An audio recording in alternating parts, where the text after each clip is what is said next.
Sehingga siapa yang Fatihahnya tak betul, batal sholatnya. Dari jam 2 ke jam 3 bengkel Fatihah. Ada tadi malam namanya bengkel Fatihah. Rupanya banyak saudara kita sholat tapi Fatihahnya belum betul. Alhamdu, mana bisa alhamdu? Ha, kalau ha dipegang dada bergetar. Tapi kalau Allah tak bergetar dia. Alhamd. Tapi gosok gigi dulu. Alhamdulillah Rabbil, orangnya tebal. Alhamdulillahi Rabbil alamin, Ar-Rahmanir Rahim, Maliki Yaumiddin, Iyyaka na'budu wa iyyaka nasta'in, Ihdinas siratal mustaqim, Siratal ladzina an'amta 'alaihim, ghairil maghdubi 'alaihim waladdallin. Amin. Jam 2 ke jam 3 bengkel Fatihah. Sehingga siapa yang Fatihahnya tak betul, batal sholatnya. Jam 3 ke jam 4 barulah muhasabah. Jam 3 ke jam 4 sholat tahajud 8 rakaat ditambah witir 3 rakaat, 1 jam putus. Jam 4 ke setengah 5 muhasabah. Ya Allah, dosa kami banyak ya Allah. Menangis ustadz pembimbing muhasabah, makmum pun menangis juga di belakang. Kok kenapa menangis? Entah, aku tengok orang kiri kanan menangis, aku nangis pula. Kita menangis karena dosa kita banyak, karena maksiat kita banyak. Dari jam setengah 5 ke jam 5 baca Quran masing-masing sampai jam 5 azan subuh. Ini setiap pekan dilaksanakan. Ini saya bercerita tentang program bagaimana supaya masjid tetap ramai. Nampaknya bunyi ceramah saya ini macam menggurui, tapi tidak. Bagi Bapak Ketua Dewan Masjid Indonesia yang sekaligus Pak Menpan, yang sekaligus mantan Wakapolri, bagi beliau ini biasa, karena beliau biasa bicara tentang program-program masjid. Tapi hari ini saya sampaikan, masjid bukan cuman tempat sholat, tapi masjid pembentukan karakter umat. Tiap malam ada pengajian. Ngaji tak usah lama-lama. Habis isya, habis maghrib sampai isya. Dulu orang ngaji pengajian sampai jam 2 malam. 4 kali setahun. Maulid Nabi, Isra Mi'raj, Nuzul Quran, Tahun Baru Hijrah. 4 kali cuman pengajian. Kita tidak. Bak kata pepatah orang Melayu, biarlah mencincang sampai ke landasan. Kajian pendek tapi selesai. Malam ini kajian kita dari maghrib sampai isya 45 menit. Yang dibahas adalah bagaimana hukum mengusap kepala. Pendek aja tapi selesai. Menurut mazhab Syafi'i ambil air sedikit aja, sah.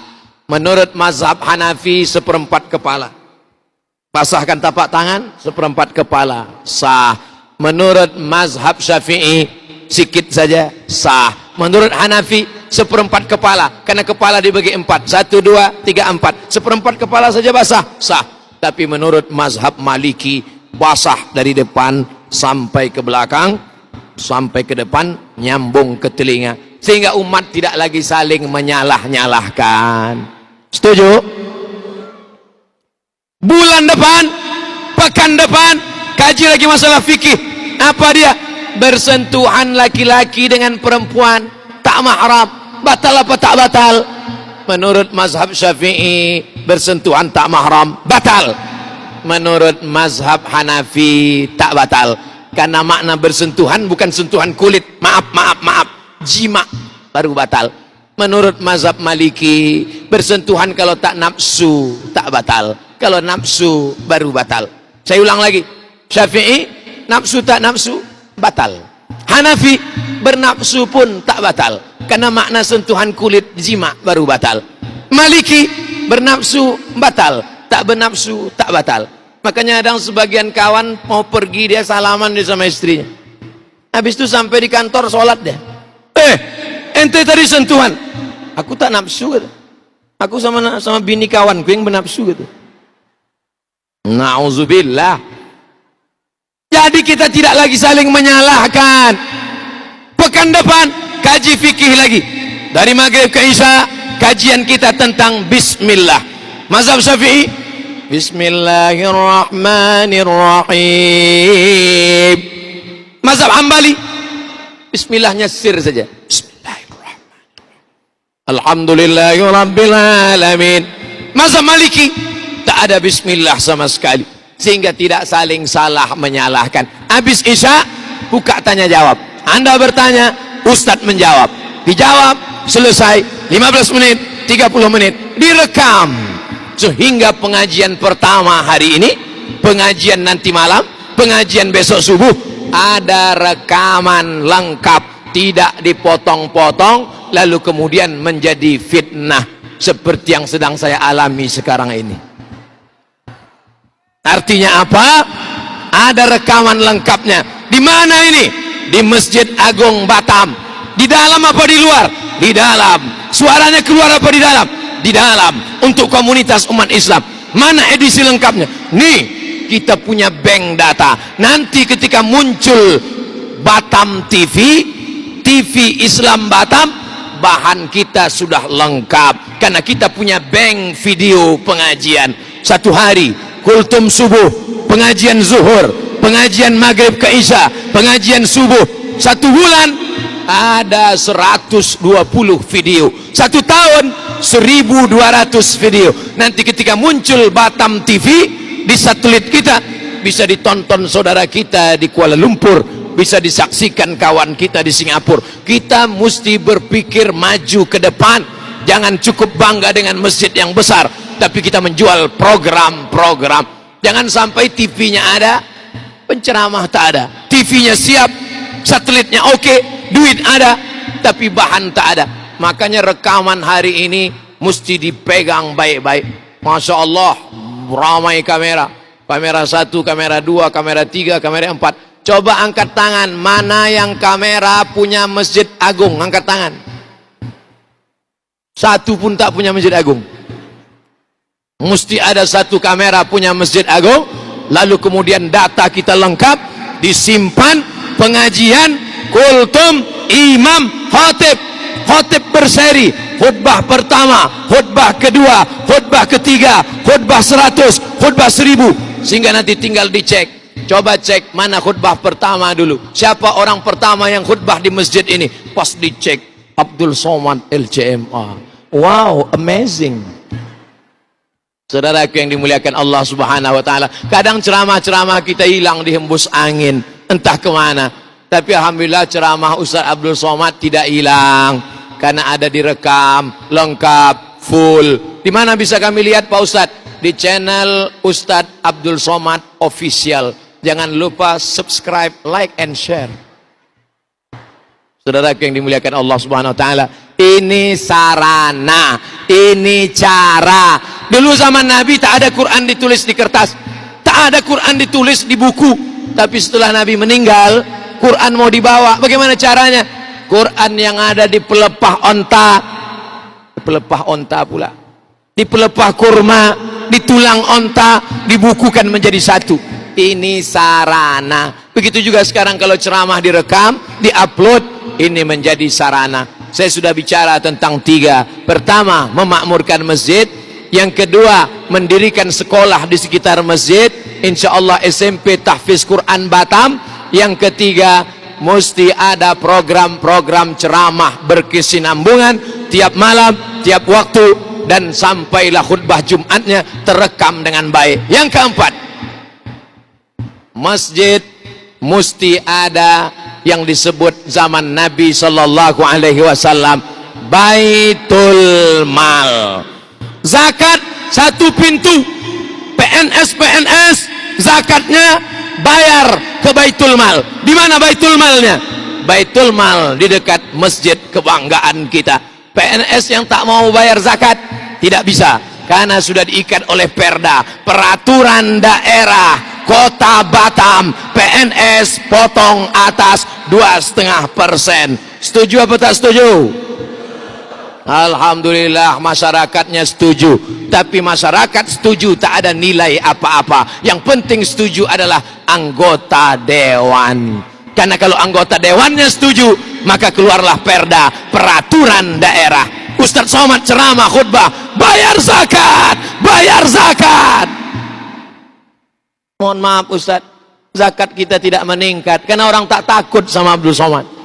Tapi kalau yang punya kekuasaan dengan tanda tangannya, PNS potong zakat 2,5%. Insya Allah ketika saya ceramah di Aceh, mau labuh Aceh Barat, diundang saya ke Aceh Barat, saya sampaikan, saya dari Riau, di tempat saya ada satu kabupaten zakatnya 10 miliar di Riau.